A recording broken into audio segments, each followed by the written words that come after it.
Oh, dun palang pamigay na eh.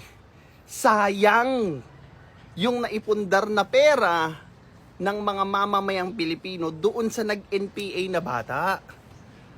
Doon palang tapos na yung usapan. Hindi ko alam ba't hindi na-realize ng Pilipino yun.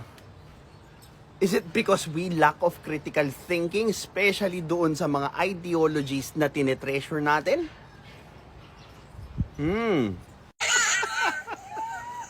Pangalawa, sinabi niya sa aming organisasyon daw nang gagaling yung napakaraming mga kabataan na nag-NPA. Una sa lahat, proud kami na ang aming mga alumni ay maging NPA.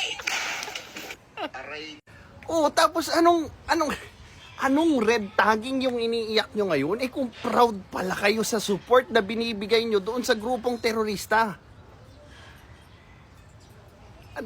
Bakit? Bakit kayo nagpapa-victim kung saan kayo naman yung nambibiktima?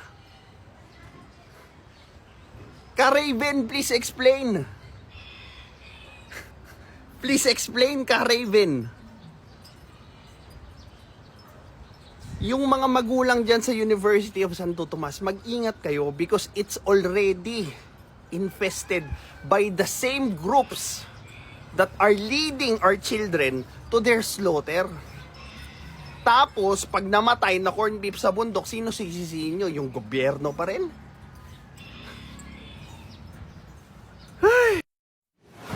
This is Pinoy Extreme.